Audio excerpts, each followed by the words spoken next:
વિરાટ કોહલીની test કેપ્ટન્સીમાં એક સમયે 2015થી 2022 સુધીમાં જે ટીમ ભારતમાં માત્ર 2 જ ટેસ્ટ મેચ હારી હતી, એ ટીમ હવે વારંવાર નબળી ટીમો સામે પણ ભારતમાં ઘર આંગણે હારી રહી છે. ટેસ્ટ ક્રિકેટને ક્રિકેટનું સૌથી ટફ ફોર્મેટ માનવામાં આવે છે. એમાં તમારી સાચી કસોટી થતી હોય છે અને એમાં જે પોતાને સાબિત કરી બતાવે એવા ક્રિકેટર્સને દુનિયા મહાન ક્રિકેટર્સની કેટેગરીમાં મૂકે છે. વન ડે અને T20 ક્રિકેટના લોકપ્રિય ફોર્મેટ છે, પરંતુ ટેસ્ટ ક્રિકેટ એનો હંમેશા એક અલગ ક્લાસ રહ્યો છે અને એના ખેલાડીઓને અલગ રીતે જોવામાં આવે છે, કારણ કે એના માટેની સ્કિલ્સ પણ અલગ હોય છે. સતત 5 દિવસ સુધી મેદાનમાં વારંવાર ખેલાડીએ અલગ અલગ રીતે પરીક્ષા આપવી પડે છે અને આ પરીક્ષાઓમાં T20 વર્લ્ડ ચેમ્પિયન બનેલી ભારતીય ટીમ નિષ્ફળ જઈ રહી છે એવું કહી શકાય. ન્યૂઝીલેન્ડ સામે ઘર આંગણે વ્હાઇટ વોશ થયા પછી હવે દક્ષિણ આફ્રિકા સામે પણ કંગાળ દેખાવ કર્યો અને આ બધાની વચ્ચે સૌથી વધારે કોઈને ટ્રોલ કરવામાં આવે છે તો એ છે કોચ ગૌતમ ગંભીર અને સિલેક્ટર અજીત અગરકર. એક સમયે ક્રિકેટ ફેન્સ જેને જીજી એરાનું નામ આપતા હતા,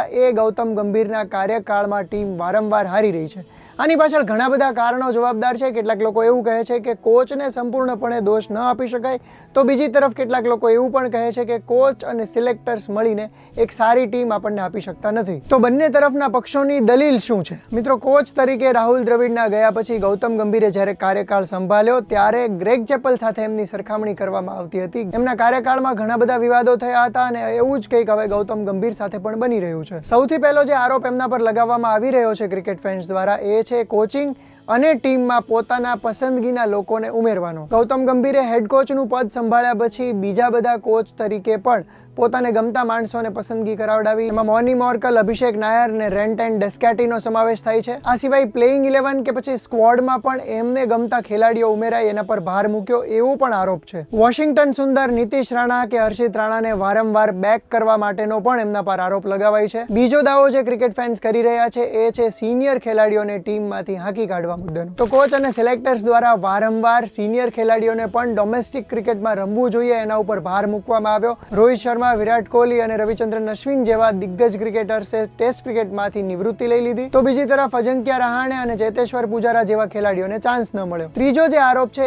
એ છે બેટિંગ ઓર્ડર અને બોલિંગ ઓર્ડરમાં મોટા ધરખમ ફેરફારો કરવા અને ઓલરાઉન્ડર્સને વધારે પડતું મહત્વ આપવું. એક પ્લેઇંગ 11માં અમુક સ્પેશિયલિસ્ટ બેટર્સ, અમુક સ્પેશિયલિસ્ટ બોલર્સ અને ઓલરાઉન્ડર્સ, આ કોમ્બિનેશન હોવું જોઈએ, જેના બદલે અત્યારે વધારે પડતું ઓલરાઉન્ડર્સને પ્રાધાન્ય આપવામાં આવી રહ્યું છે. બેટિંગમાં મિડલ ઓર્ડરમાં જ્યાં ટીમનો સૌથી બેસ્ટ બેટર આવવો જોઈએ એના સ્થાને વોશિંગ્ટન સુંદર જેવા ઓલરાઉન્ડરને મોકલવાનું આ પગલું ટીમને ભારે પડી રહ્યું છે. શ્રેયસ અય્યર, સરફરાઝ ખાન, અભિમન્યુ ઈશ્વરન જેવા ઘણા બધા સારા બેટર્સ પણ ટીમની બહાર છે, ત્યારે ટીમની બેટિંગ સતત નબળી હોય એવું આપણને દેખાઈ રહ્યું છે. ક્રિકેટ ફેન્સનો આરોપ છે કે એક્સપેરિમેન્ટ્સ કરવા હોય તો 1-2 ટેસ્ટ પૂરતા ચાલે, પરંતુ આટલા સમયથી ટીમ ઇન્ડિયા હારી રહી છે. વર્લ્ડ ટેસ્ટ ચેમ્પિયનશિપમાં ફાઇનલમાં પહોંચવાનું સપનું પણ હવે તૂટી શકે એમ છે, ત્યારે આટલા બધા એક્સપેરિમેન્ટ્સ ટીમને પોસાય એમ નથી. હવે આ બધી દલીલો એક તરફ અને બીજી તરફ જીજીના ફેન્સ શું દલીલ કરી રહ્યા છે એ પણ જાણીએ. પહેલી દલીલ તો સિનિયર બેટર્સ એટલે કે રોહિત શર્મા અને વિરાટ કોહલી જ્યારે ટીમમાં હતા ત્યારે પણ ટીમનું પ્રદર્શન એટલું સારું નહોતું રહ્યું, એ આપણે બધાએ જોયું છે. એટલે ટીમનું ખરાબ પ્રદર્શન થાય ત્યારે કોઈ એક વ્યક્તિ અને એમાં પણ કોચને જવાબદાર ઠેરવવો એ કેટલું યોગ્ય છે? જો આ જ રીતે હાર અને જીત માટે આપણે કોચને જવાબદાર ઠેરવતા હોઈએ તો 2011ના વર્લ્ડ કપની જીત માટે ગેરી કસ્ટન જવાબદાર કહેવાય. ઓસ્ટ્રેલિયાએ જે આટલા બધા વર્લ્ડ કપ જીત્યા છે એમાં સ્ટીવ વો કે પોન્ટિંગના બદલે બુકાનન જવાબદાર કહેવાય. અને રિસેન્ટલી ભારતે જ જીતેલા T20 વર્લ્ડ કપ અને ચેમ્પિયન્સ ટ્રોફી માટે